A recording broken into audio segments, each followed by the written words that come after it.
Well, I'm Karl Kopinski from Nottingham, UK, and really my career's been a whole bunch of stuff. At the moment it's concept design, game design, working as a concept artist, oil painter, illustrator and draftsman, I guess, really. Nottingham has, oddly enough, a little bit of a hub for fantasy art. They have one of the biggest miniatures companies in the world is based there, so Games Workshop, and that was where I worked as an in-house artist for 7 years when I first really, started to develop. This was maybe 27, 28 I started there, and so there is a little core of fantasy artists and sculptors and writers based in that area. So in a sense I was quite lucky with that location.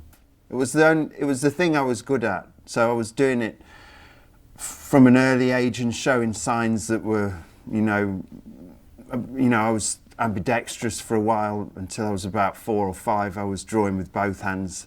So my parents said I was always doing it, and there was something there, there was some spark, but I'm not 100% convinced it's a God-given talent that gets you to where I am now.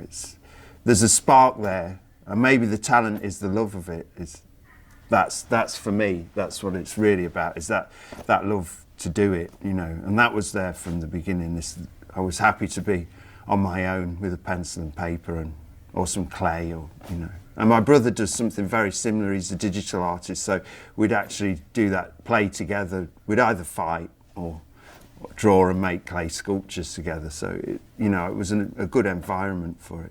And my dad was good at drawing, and my mum's very creative, and my sister's a musician, so it was a very creative sort of environment. My dad's a saxophonist, my mum's a hand knitter, so there was always things happening around you that were kind of, we were quite poor family, but people were making their own entertainment and amusing themselves with, cheap things, really.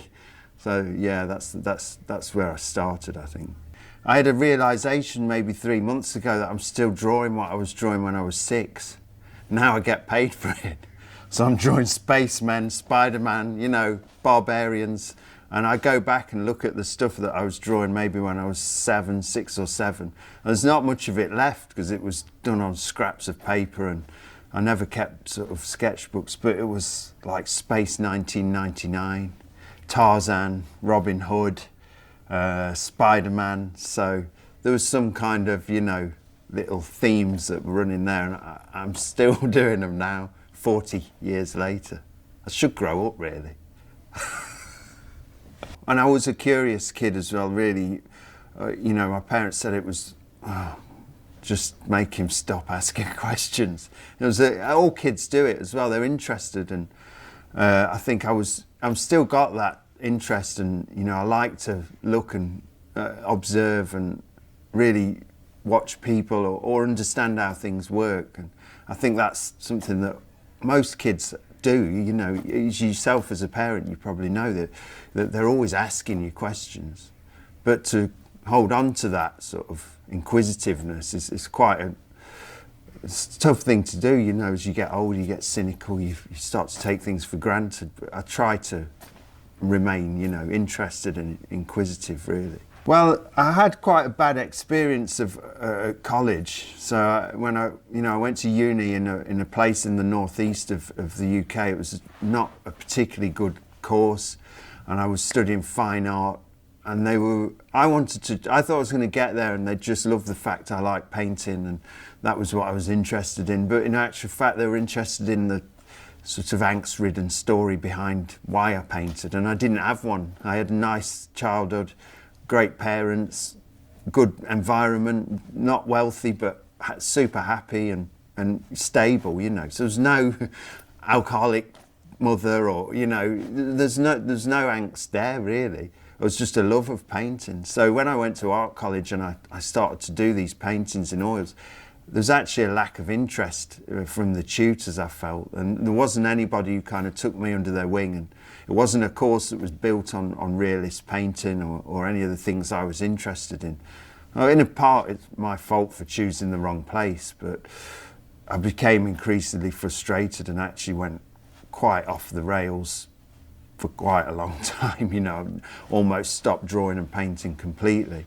But those first 2 years at art college were where I first investigated, you know, painting in oils, and love of artists like Jenny Saville and Lucian Freud, and also looking back at some of the kind of Victorian masters. I had a real affinity with people like Sargent and Joaquim Sorolla and people like that. So there was a history there of people I was interested in. But as I say, I kind of went off the rails and almost stopped completely.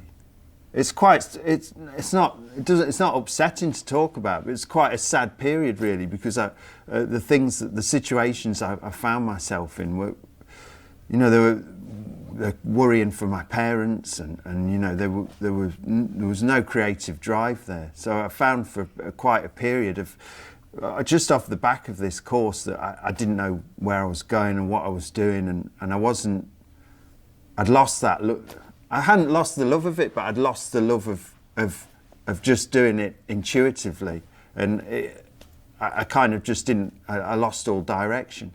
So what happened in actual fact was there was a few people around me and my parents and a few friends who just kept saying, you know, you really should keep this drawing thing going. You know, you don't let it go. It's something that's you know. And it was just those few words, a few people, an Irish guy I met on Foundation who introduced me to comic books called Kieran Black, he's an artist now in Ireland, and he introduced me to, you know, people like Dave McKean and Bill Sienkiewicz and all those kind of guys. So there was always somebody there just feeding that interest a little bit. And then, in actual fact, what happened was I got to a point where I thought I need to do something here, and I started sending sample artwork off. And bearing in mind this is 25 years ago maybe, you had to go to the post office, make a photocopy of your art, put it in an envelope, write a letter. You know, it was a really arduous and long process that you had to do. I started doing this to 2000 AD actually, who did Judge Dredd at the time. It was quite a big, you know, British comic, and that was what I did for maybe 2 years off the back of it, and didn't really get anywhere. So yeah, I mean that was kind of part of the journey where it ground to a halt really. I did sample script for 2000 AD, nothing happened. Then Games Workshop launched a small comic. A friend worked there. They said, let me take this in. They gave me some work for 2 years.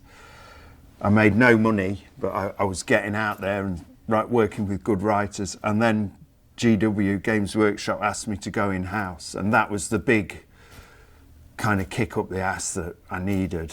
And I suddenly got thrown in with a bunch of really high-level artists, people who I was still friends with, who were, you know, super good, and you had to kind of up your game rapidly.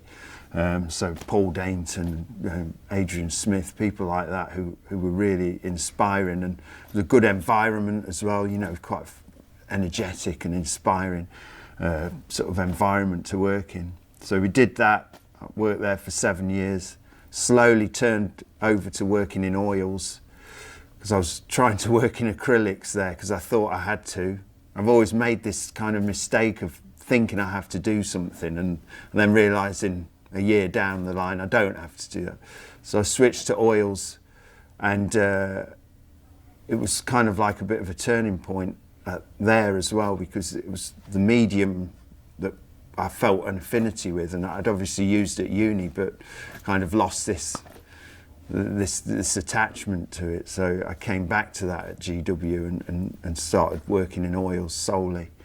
And then I went freelance and started getting work with people like Magic and Ubisoft, and a small French manufacturer called Rackham who did miniature games. It gave me so much freedom. It was quite, you know, quite alarming at first. They just wanted me to do Karl Kopinski.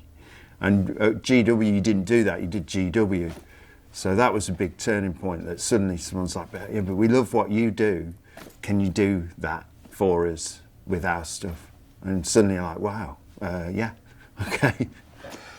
or as different as it or I may appear, I'm not essentially a confident person, and I'm like most of the guys here. I'm a bit awkward and slightly socially inept, and not a naturally confident person. That can hold you back with your artwork. So, I mean, at GW, you were definitely in a box. You were an illustrator, and you had a hierarchy.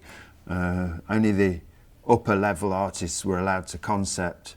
So we weren't really allowed, although we were designing on the fly really in your illustrations, you weren't allowed to say you were a concept designer. It wasn't, your role.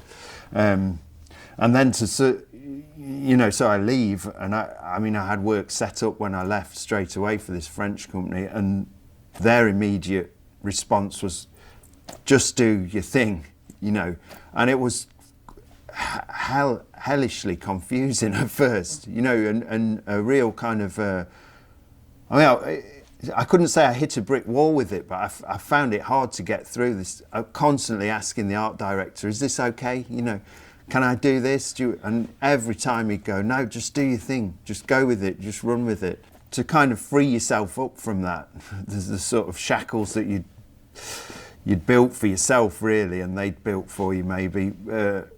It takes time. I don't think you can rush it. You just got to sort of let it happen organically and naturally.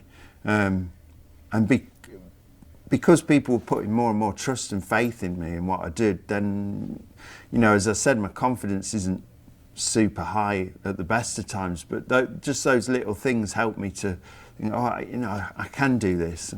And it was probably also the point where I started to, I'm quite well known as a sketch artist now, but it was probably the point where I started to do more of this sketching, and people were seeing it. It was always part of a process. It wasn't the end product, but there was art directors going, I really love this sketch. Can we have a few more of those for concept designs?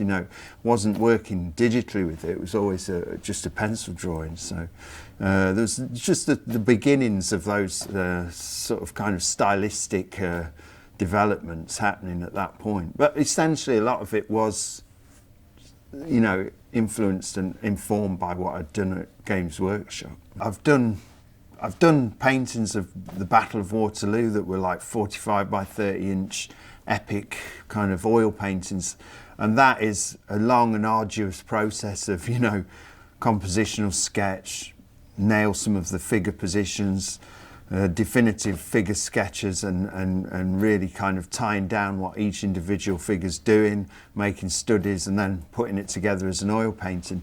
But more and more with the fantasy stuff, as I've become more confident and maybe informed by the fact that I'm sketching more and more, I can kind of get this stuff out and down pretty quick and then work over that. And I use a technique that I picked up from looking at James Gurney a lot of the time, which is to draw on the paper, whether it's in pencil or pencil crayon. I fix it, go over with the Liquitex matte medium, which seals it, and then you retain your pencil drawing, which is the kind of bones of what I do, and stylistically really informs the rest of the painting. And then you can go over with the oil paints and kind of bang some paint on over the top of it. So I'm still trying to, more and more now, I'm trying to keep that essence of the line work that, it's probably, when I look back, it's the stuff that my contemporaries and the artists I work with, they always like that about my work. And so I realise that's one of my strengths. And, as you get older, you start to realise you've got to play to your strengths somewhat. You can't be everything. You can't be the artist you really want to be. You can just be you, I like this also. I said in my talk yesterday, I like this idea that, you die not ever reaching the point you want to reach. It's always that just out of reach unattainability that drives you forward. Every painting is, the next one is going to be the best. The last one didn't quite turn out how you wanted it, and I like that. That idea of the journey is the joy of it. Something that always stuck with me was something that Greg Manchester said was, if you think you might be done, put the painting to one side and leave it for a couple of days, because you probably are done. And it really is, it's a great way to approach it, because that moment that you sit there thinking, I think this might be finished, it's a fine balance. It's a tipping point. You can very easily kind of mess things up and give yourself another 3 or 4 days work fixing it, or you can leave it and retain some of that freshness. And for me, the thing that appeals to me as well as I get older and I start to work with people like Jungi and people like Greg Manchester that you meet, and is to be able to use a shorthand. You know, I like the idea that you don't have to define every element of your drawing or painting. You just put enough information for it to read. And in fact, what you do then is you create a relationship with the viewer. You know, they're filling in the blanks. They're building a story around the character. They're doing some of the work. And rather than a photographic representation of every element of your beautifully rendered painting is, of course, I'm not, you know, people like Jerome who did that, you know, beautifully and fantastically well. But for me, there's just a, you know, no, I don't feel that such an affinity with that. I like to see some gesture and things left kind of undefined and let the viewer do a bit of the work. Plus, it's quicker. I do look at other artists and I think I wish I could do that. You know, wish I could do this perfectly, like, you know, kind of defined line with one movement. But really, a lot of the time I'm looking for stuff, and you know, even when I start a sketch, I'll do some very fast gestural lines that might to the viewer not look like anything, you know, but what they do is they just kind of start to give it a bit of life and energy. And even if you're just doing a portrait or a head or something, you can still impart a movement and an energy to it by leaving a bit of the gestural line work in there. And I like that, you know, I like the fact that you go to a museum and you can look at a Sargent painting that was done, 130 years ago, but in actual fact what you've got there is captured perfectly as a movement. And I love that fact that you're that close to something that happened. It's like seeing the footprints of a caveman, you know. It's that movement captured in time, and I really like that idea. So I try to, you know, keep a bit of that in the painting, keep a bit of life and freshness there. So that's the thing. And from a technical point, this idea of making gestural lines and quick, you know, movement lines is you know, helps me do that. I'm lucky now because I have this, I don't know how it happened, but I'm lucky with my following that I have on social media that's kind of helped to define who I am and what I am, because I'm able to put that stuff out there and it's seen by a huge audience. Before I had that, there was definitely a case that you had to clean things up and keep it, you know, nice for the animators. But more and more now, I mean, I worked digitally for a long time when I was working with Magic the Gathering and doing a lot of concept work for computer games. I was always working digitally, and now I've stopped completely. I just didn't float my boat enough. You know, I kept coming back to the pencil and the oils and the watercolour, and realising that I can get the same, you know, idea down and enjoy the process a lot more than when I was working digitally. So now, if a you know, art director comes to me, I'll say, you do know I only work really in pencil and paint. And they're usually fine with it. Occasionally I'll colorise stuff with, you know, digital, but it's like Neanderthal level, you know. I use Procreate, I take a photo with the iPad of the sketch and then I just splash some colours on there. So it's, you know, it's pretty basic stuff. But it works for me, and as I say, that seems to be what they're looking for from me now. So I'm really lucky, you know. All the way through my career and life, I keep thinking I'm just so lucky, you know. Really, don't get me wrong, I work, you know, bloody hard. I'm working like 12 hours a day most days, but it's just through love of it. It's not through, you know, I need to be better, I need to get the money coming in. It's because I love it. So in that sense, you know, I'm really lucky that they're happy to come for what I do, you know, what I can offer. And more I'm trying to, you know, maybe there were clients where I did that less with, maybe with Magic the Gathering when I was working digitally. It was still me, but it wasn't really me. It was my magic version of me, you know. And now I stopped doing digital for them, and I just work in oils for them. And it's harder because you've got considerations like getting the image over to them. You know, before I could just email it, now I have to scan it or get it photographed if it's larger. So there is some technical issues there, but it also makes better business sense because, you know, I get paid a rate to do the image, but then you get collectors who want to buy the image afterwards. So if you've only got a digital file, I'm still suspicious as well of digital because it's numbers. There's nothing there. It's all there. You can see it on the screen, this beautiful thing people do, but it's not, there's nothing physical there.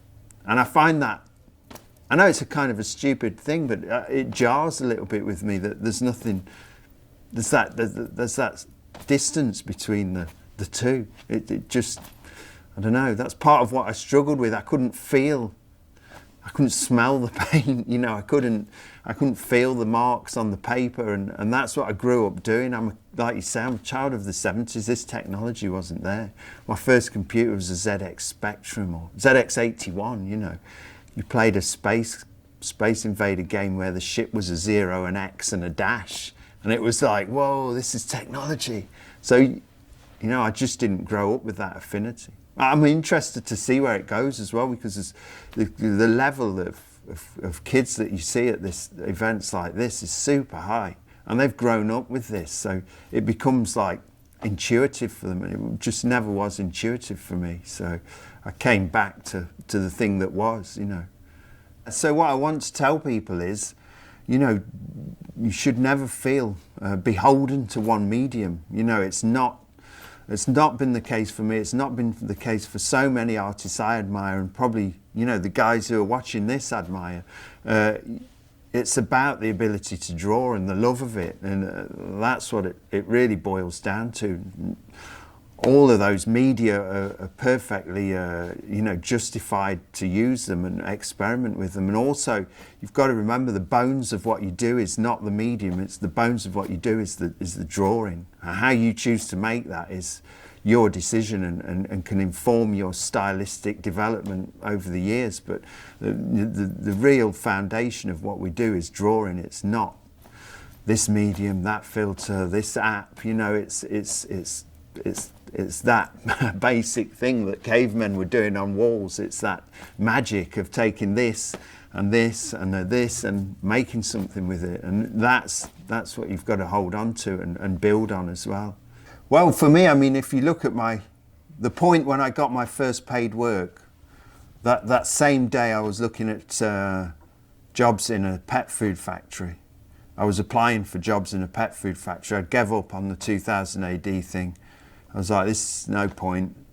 And that same day, this guy came to me and said, oh, they're interested, they want you to do something. So what you've got to remember is patience as well. I came to it late. I started really getting paid work at the age of 25, 26, made hardly anything. Maybe my first good income was at the age of 28 or 29.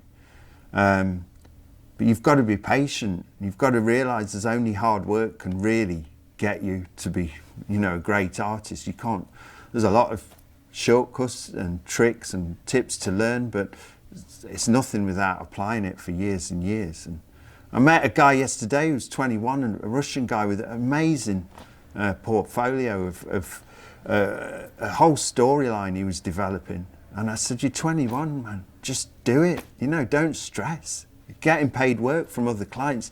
Keep this going, make it what you want it to be. Don't always be pushing to get this stuff out there and the instant results, because it's not about that. It's a long game. You've got to play the long game to be really good. Everyone can do stuff that's, wow, whiz bang, you know, fantastic filters, but you can leave yourself, you can fall short of what you could be as an artist by doing that, by always going the easy route. I think, you know, you've got to just be prepared to put the hours in, and like I said earlier, that love of it is what, you know, it doesn't feel to me like a job, this. It feels like I have no pension, I have no retirement plan, I have nothing. Because I don't want to retire, I don't want to do that. I want to just keep going until I drop. if I put a pension in that, I don't want to end up walking around a hardware store on a Saturday afternoon looking at drills, you know. I want to be drawing still. So, you know, that's how it is for me. It's a passion, it's a love for it, and, you know, I can't imagine not doing it. It's me, it's what I am, you know. I'm a father, I'm a husband, and I love that part of my life, but they wouldn't know what to do with me if I wasn't an artist. I'd drive them insane, you know. Just a few months ago, I was asked to join Super Annie, which is a huge honour for me. I've worked with Jungi quite a lot. I've done a lot of conventions, and I know his European, one of his European distributors, who's a publisher as well. So we've built a relationship that way. And CTN's the first time I've come and met the American arm of Super Annie, and been welcomed into the, you know, the love shack that is Super Annie. So that's a huge honour for me to be put in with such, you know, obviously gifted and genius sort of level artists is a huge honour. So I'm looking forward to seeing what that brings. I've got a new book out. I've got a couple of new volumes out that I'm doing with a French publisher. So I just, yeah, keep drawing, man. Keep drawing and painting and riding my bike.